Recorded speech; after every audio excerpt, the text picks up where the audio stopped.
Israel ने कहा है कि हिजबुल्लाह ने आज 5वीं बार एंटी टैंक मिसाइल से हमला किया है। गाजा पर चल रहे इजराइल की बमबारी के बीच अचानक युद्ध का एपिसेंटर लेबनान की तरफ मुड़ चुका है। अगले 24 घंटे में हालात इतने खतरनाक होने जा रहे हैं कि अमेरिका से लेकर रूस तक इस युद्ध में शामिल हो सकते हैं, क्योंकि हिजबुल्लाह ने अब ऐसे हमले करने शुरू कर दिए हैं जिसका ऑर्डर सीधा तेहरान से आ रहा है।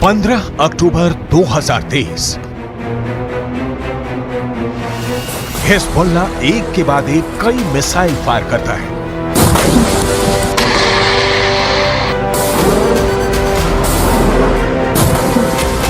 पहला हमला टावर उड़ गया,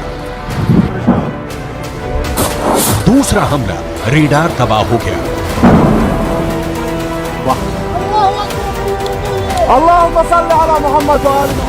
तीसरा हमला एक और अड्डा तहस नहस हो गया।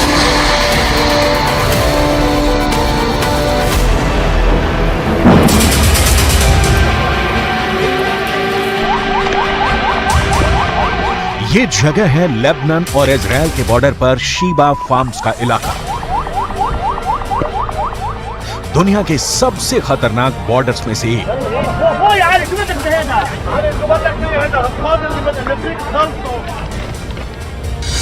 और यहां बने हैं इजराइल के 5 बहुत ही खतरनाक अड्डे। अड्डा नंबर 1, अड्डा नंबर 2, अड्डा नंबर 3, अड्डा नंबर 4, अड्डा नंबर 5। ये जगह गोलान की पहाड़ियों के उत्तर में है और यहाँ पहाड़ों की ऊंचाई 1500 मीटर तक है। नीचे लेबनान का इलाका और यहीं से अटैक लॉन्च किया गया। इस ग्राफिक से समझ सकते हैं इस इलाके की टोपोग्राफी, कौन कहां मौजूद है, कौन सा इलाका किसके पास है।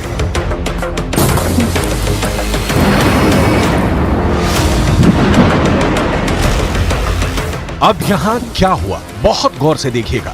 यहां लेबनान के इलाके में हिजबुल्लाह का पूरा कंट्रोल है और उसने निकाली 3 बहुत ही खतरनाक एंटी टैंक मिसाइल और मल्टी बैरल रॉकेट लॉन्चर। ये मिसाइल ईरान से सप्लाई की जाती रही है और ऐसी मिसाइलों का हिजबुल्लाह के पास बहुत बड़ा जखीरा है।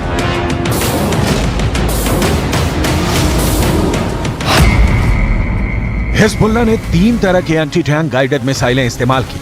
ये है कॉर्नेट, इसकी रेंज 5 किलोमीटर तक है। ये रूस की मिसाइल है, लेकिन अब ईरान इसका देसी वर्जन देहलाविया तैयार कर चुका है और ऐसी बहुत सी मिसाइल अब हिजबुल्लाह के पास है। दूसरी है BGM-71 टो anti tank guided missile, range है 3.5 किलोमीटर। यह अमेरिका में बनी मिसाइल है, लेकिन अब इसकी नकल ईरान तैयार कर रहा है और इसने हिजबुल्लाह को सप्लाई की है। तीसरी है 85 कॉनकोर्स, रेंज 4 किलोमीटर। यह भी रूस ने बनाई है और अब ईरान में ये तोसान नाम से तैयार की जा रही है। तीनों मिसाइल बहुत ही घातक हैं और जिस तरह से इन्होंने इजराइल के अड्डे उड़ाए हैं उससे ये बात साबित हो जाती है। हिजबुल्लाह का दावा है कि उसने ये हमला लेबनान में इजराइल के हमले के जवाब में किया। इजराइल के हमले में एक पत्रकार की मौत हुई है, जबकि कई घायल हुए हैं। इस वीडियो में देखा जा सकता है कि कुछ पत्रकार घायल हालत में हैं और पास ही एक गाड़ी जल रही है। इजराइल पर इस हमले का आरोप लगा है।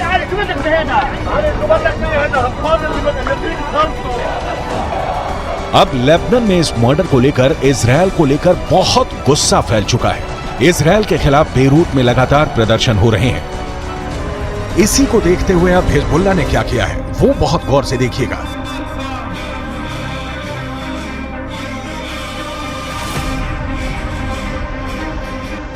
सबसे पहले इजराइल का अड्डा नंबर 1 शतुला इलाके में बने इस अड्डे पर हिजबुल्लाह ने किया पहला हमला।